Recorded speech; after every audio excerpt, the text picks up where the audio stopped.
तो इस कहानी के शुरू में हम एक प्रेग्नेंट लेडी को जंगल में भागते हुए देखते हैं। उसके पीछे 3 औरतें और एक डेडमैन लगा हुआ था। डेडमैन यानी एक भूत जो जल्द ही इस प्रेग्नेंट लेडी को पकड़ लेता है और ये लोग फिर उसे जंगल में बने एक हट में ले आते हैं, जहाँ ये तीनों औरतें इस प्रेग्नेंट लेडी के ऊपर कोई रिचुअल करती हैं और उसका पेट चीरते हुए उसके बच्चे को निकाल लेती हैं। हमें यहाँ बच्चे का शैडो देखने को मिलता है, जहाँ बच्चे के सर पे सींग थे और इससे हमें ये बात मालूम हुई कि वो बच्चा आम इंसान का बच्चा नहीं, वो एक शैतान था। सीन कट होकर प्रेजेंट में हमें लियो और रॉबिन को दिखाया जाता है। ये दोनों रॉबिन के ग्रैंडपा की घर आए हैं, जो कि जंगल के अंदर था। यहाँ के लियो को मालूम होता है कि रॉबिन के ग्रैंडपा एक बहुत बड़े शिकारी थे। उन्होंने बहुत से जानवरों के कटे हुए सर भी प्रिजर्व करके अपने घर पे लगाए हुए थे, जिसे देखकर लियो बहुत इम्प्रेस हो जाता है। यहाँ उसे रॉबिन की बचपन की बनाई पेंटिंग भी मिलती है, जिसमें रॉबिन एक शैतान के साथ खड़ी थी। लियो जब उससे इस पेंटिंग के बारे में पूछता है तो रॉबिन थोड़ी डिस्टर्ब होकर वहाँ से बाहर निकल जाती है। बाहर आने पे उसने देखा कि उनके वॉशरूम में एक जानवर मरा हुआ था। उसकी हालत इतनी खराब थी कि उसे देखते ही रॉबिन को उल्टी आ गई। यहाँ लियो आकर उस जानवर को उठाकर दफना देता है। इसके बाद ये लोग दोबारा अपने घर के अंदर चले जाते हैं और अचानक से इन्हें गोलियां चलने की आवाजें आती हैं। लियो जब बाहर जाकर चेक करता है तो वहाँ एक हंटर था और ये हंटर था रॉबिन के ग्रैंडपा का फ्रेंड। इस हंटर का नाम था आर्थर और आर्थर के पास इस टाइम उसकी बेटी अमेलिया भी थी। आर्थर लियो को बताता है कि ये लोग शिकार करने निकले थे और इन्होंने आज काफी शिकार करना था, क्योंकि गुजरते दिनों के साथ मौसम बदल रहा था और सर्दियाँ आने वाली थी। सर्दियों में कोई भी शिकारी शिकार नहीं करता। सर्दियाँ आते ही इस जंगल में से काफी सारे जानवर गायब हो जाते हैं। जानवरों के साथ साथ काफी इंसान भी गायब होते इन्होंने देखे हैं। पिछले कई सालों में तो काफी सारे इंसान भी सर्दियों में गायब हो जाया करते हैं। गायब हुए इंसानों में से एक इंसान मिला भी था, लेकिन वो बहुत ज्यादा जख्मी था, खून में लथपथ, और उसकी थोड़ी ही देर बाद मौत हो गई। मरने से पहले उसने बताया था कि उसका ये हाल एक सींगों वाले आदमी ने किया है, जिसे यहाँ के लोग कर्ननोस कहते हैं। कर्ननोस को खतरनाक जगहों का गॉड भी माना जाता है, क्योंकि सर्दियाँ आते ही वो अपना शिकार शुरू कर देता है। ये सब बताने के बाद आर्थर अपनी बेटी के साथ यहाँ से चला जाता है और घर वापस आकर रॉबिन लियो को अपनी बचपन की कहानियां सुनाना शुरू करते हैं, जब उसके ग्रैंडपा उसे शिकार पर लेकर जाया करते थे। एक मर्तबा तो ग्रैंडपा ने उसके सामने एक हिरन का शिकार किया और फिर उस हिरन की आंख को रॉबिन को खाने को बोला। रॉबिन बहुत ज्यादा डर गई और उस दिन के बाद से आज तक उसने अपने ग्रैंडपा को नहीं देखा। सीन कट होकर दिखाया जाता है कि जिन 3 औरतों को हमने मूवी के स्टार्ट में देखा था, वो तीनों ही दोबारा अपने डेड गार्ड यानी भूत के साथ रॉबिन के घर की तरफ बढ़ रही हैं। इनकी कदमों की आहट सुनकर लियो जाग जाता है और बाहर एक टॉर्च लेकर चेक करने के लिए जाता है। रॉबिन भी उसके पीछे पीछे बाहर आ गई और इन्होंने यहाँ पे सबसे पहले उस लंबे से डेड गार्ड को देखा, जिसे देखते ही ये दोनों डर गए। लेकिन लियो ने यहाँ हिम्मत उठाई और अपनी शॉटगन उठाते हुए उसके ऊपर हमला कर दिया। इस हमले का तो डेड गार्ड पे खास असर नहीं होता, लेकिन डेड गार्ड एक ही हमले से लियो को यहाँ बेहोश कर देता है, जिसके बाद जबरदस्ती ये तीनों औरतें रॉबिन को कोई अजीब सा लिक्विड पिलाती है, जिससे वो भी बेहोश हो जाती है। और जब उसको होश आया तो उसने अपने आप को एक पेड़ के साथ बंधा पाया। उसके सामने उसके हस्बैंड को भी बांधा गया था। यहाँ पर उसके ग्रैंडपा के दोस्त आर्थर और उसकी बेटी अमेलिया के साथ साथ 2 और लड़कियां भी थी, जो सबके साथ दरख्त के साथ बंधी हुई थी और इन्हें जरूर उन तीनों औरतों ने ही बांधा था। कुछ ही देर बाद हम देखते हैं कि वो तीनों औरतें दोबारा इनके पास आती हैं और इस मर्तबा उनके डेड गार्ड के हाथ में एक आदमी था। इनके करीब आते ही उनमें से एक औरत ने फ्रेंच लैंग्वेज में कुछ जादू करना शुरू कर दिया और फिर डेड गार्ड ने उनके सामने ही अपने हाथ में पकड़े हुए आदमी को नीचे गिराकर मार डाला, ऐसे जैसे वो किसी चीज की बलि दे रहे हों। आर्थर को फ्रेंच लैंग्वेज आती थी, वो इन सब को इंग्लिश में ट्रांसलेट करके बताता है कि ये तीनों औरतें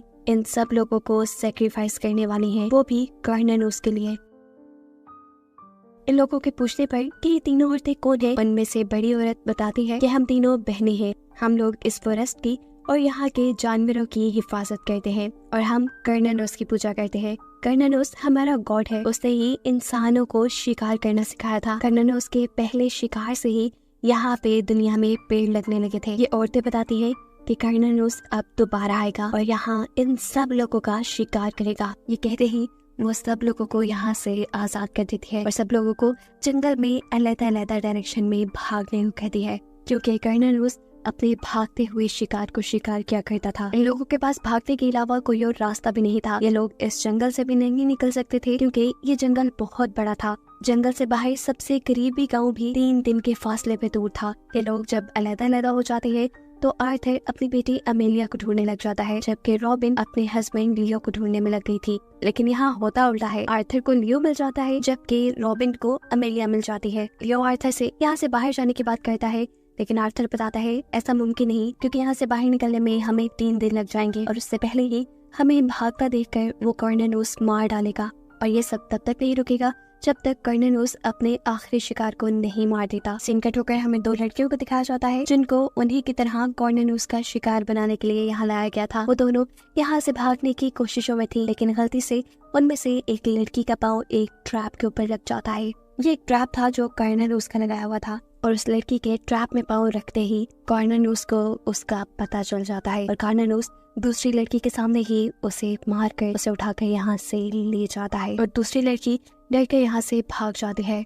सीन कट होकर हम दोबारा अमेलिया और रॉबिन को देखते हैं जो छुपने के लिए एक सेफ जगह ढूंढ रही थी, जबकि दूसरी तरफ लियो और आर्थर भी लकड़ियां जमा कर रहे थे अपना शेल्टर बनाने के लिए। लेकिन तभी पीछे से अचानक आर्थर लियो के ऊपर हमला कर देता है। ये लकड़ी लियो के सर पे लगी थी, जिसकी वजह से लियो बेहोश हो गया। उसे होश आया तो उसने अपने आप को दरख्त के साथ बंधा पाया। ये सब आर्थर ने किया था, वो जान गया था। आर्थर यहाँ उसे कहता है कि मैं ये सब अमेलिया के लिए कर रहा हूँ, मैं एक हंटर हूँ, यानी खुद शिकारी हूँ, किसी का शिकार नहीं बन सकता। ये कहते ही आर्थर तो वहाँ से चला गया, लेकिन कुछ देर में कॉर्नेलियस की नजर लियो के ऊपर पड़ गई। वो सबसे पहले यहाँ लियो को खोलता है, उसे आजाद करता है ताकि लियो भाग जाए। और जब लियो भाग रहा था तो तब अचानक से उसने अपने तीर से लियो के कंधे के ऊपर वार करते हुए उसे मार डाला। ये कॉर्नेलियस के मारने का स्टाइल था। वो अपने शिकार को इतनी आसानी से नहीं मारता था, ऐसे उसे मजा नहीं आता था। वो अपने शिकार को आजाद करता था, उसे तड़पता हुआ दिखता था और उसके बाद बेबस करके मार देता था। यहाँ दिखाया जाता है कि आर्थर ने अमेलिया और रॉबिन को ढूंढ लिया है। वो इन दोनों को बचाकर सेफ जगह लेकर जाने लगता है और यहाँ रॉबिन उससे लियो के बारे में सवाल करती है और आर्थर जवाब देता है कि लियो मर गया। ये सुनकर रॉबिन जैसे टूट सी जाती है। उसे लग रहा था कि जरूर लियो को आर्थर नहीं मारा होगा, इसलिए वो आर्थर के ऊपर हमला कर देती है। लेकिन आर्थर अपने हाथ में पकड़ी हुई स्टिक से अपने आप को बचाकर उल्टा उसी के ऊपर हमला कर देता है। इससे पहले कि वो रॉबिन को जान से मार देता, अमेलिया अपने डैड को रोक देती है। इनकी इन्हीं बातों के दौरान रॉबिन देखती है कि उनके पीछे कॉर्नेलियस आ चुका है, जो कि आर्थर के ऊपर हमला कर चुका था और यहाँ से मौका पाते ही रॉबिन अपनी जान बचाकर भाग चुकी थी। सीन कट होकर हम उन तीनों बहनों को देखते हैं जो कि जंगल में बने हुए हट के अंदर कोई रिचुअल कर रही थी और ऐसे हमें पता चला कि वो तीनों भी कोई इंसान नहीं बल्कि विचेस यानी जादूगरनियां हैं। अब यहाँ क्योंकि आर्थर को कॉर्नेलियस ने मार दिया था, इसलिए उसकी बेटी अमेलिया भी जान बचाकर वहाँ से भाग गई थी और अब वो जंगल में भागते हुए रॉबिन को ढूंढ रही थी। लेकिन तभी उसके सामने आ जाती है वो दूसरी लड़की, जिसको भी उन्हीं के साथ कॉर्नेलियस का शिकार बनाने के लिए बांध कर रखा गया था। उस लड़की का पाँव गलती से एक ट्रैप के ऊपर लग जाता है और कॉर्नेलियस उसे भी पकड़ने के लिए यहाँ जाता है।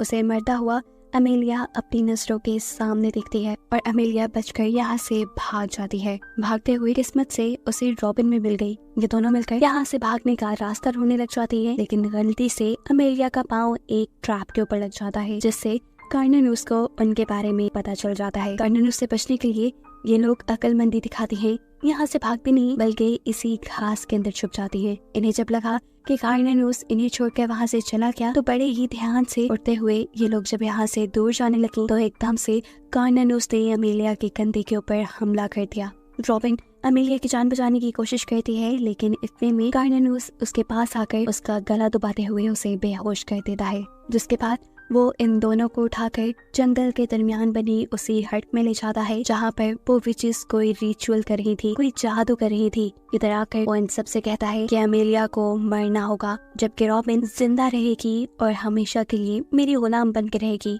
और इस चीज का वादा रॉबिन के ग्रैंडपा उससे करके गए थे। असल में रॉबिन के ग्रैंडपा भी कॉर्नेलियस को अपना गॉड मानते थे, वो उसकी पूजा करते थे और उससे इतने ऑब्सेस्ड थे कि उन्होंने वादा कर लिया कि उनके खानदान में पैदा होने वाली पहली लड़की को वो कॉर्नेलियस के हवाले कर देंगे, उसे कॉर्नेलियस का सर्वेंट बना देंगे। लेकिन रॉबिन की जान बचाने के लिए उसके डैड उसे यहाँ से ले गए, लेकिन आज फाइनली वो दोबारा कॉर्नेलियस के हाथ लगी गई। और अब क्योंकि रॉबिन यहाँ वापस आ चुकी थी तो उसे अब कॉर्नेलियस की 3 प्रोटेक्टर विचेस में से एक बनना था। ये कहते ही कार्नानूस यहाँ अपनी एक पुरानी खड़ी हुई विच को जान से मार देता है। और ये देखकर यहाँ पर जो इन तीनों लेडीज का डेड गार्ड था वो कार्नानूस के ऊपर हमला कर देता है। उसके हमला करने के बाद इन दोनों के दरमियान में लड़ाई शुरू हो जाती है।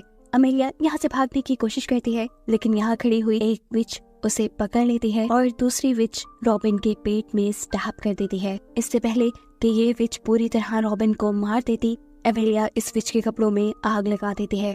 ये देखते हुए दूसरी विच अमेलिया के ऊपर हमला करने ही वाली थी कि तभी अमेलिया यहाँ कार्नानूस का वेपन उठाकर उस विच के पेट में स्टैब करते हुए उसे मार डालती है। हम देखते हैं कि कार्नानूस भी डेड गार्ड से जीत कर यहाँ वापस आ चुका था। वो रॉबिन से कहता है कि अमेलिया को तो मरना होगा। जो बात सुनते ही रॉबिन अमेलिया को यहाँ से भाग जाने को कहती है और कार्नानूस के ही हथियार से अपना गला काट देती है। रॉबिन को मरता हुआ देखकर अब कार्नानूस भी रोने लगा था, क्योंकि उसकी तीनों प्रोटेक्टर विचेस मारी गई थी और अब उसके लिए काम करने वाला, उसकी पूजा करने वाला कोई भी नहीं रहा था। वो बस यहाँ खड़ा दूर अमेलिया को भागता हुआ देखता रहता है। जिसके बाद सीन कट होकर हमें दिखाया जाता है कि अमेलिया खून से लथपथ जंगल में पड़ी थी। वो भी जिंदा थी, जिसके ऊपर 3 शिकारियों की नजर पड़ जाती है और वो सही वक्त पे अमेलिया को रेस्क्यू करके अमेलिया की जान बचा लेते हैं। कहानी के आखिरी सीन में हमें बताया जाता है कि वो प्रेग्नेंट औरत जो मूवी के स्टार्ट में भाग रही थी, उसी के जरिए इन तीनों विचेस ने कार्नानूस को पैदा किया था। और अब क्योंकि तीनों विचेस मर गई थी, इसलिए कार्नानूस की कहानी भी यही खत्म।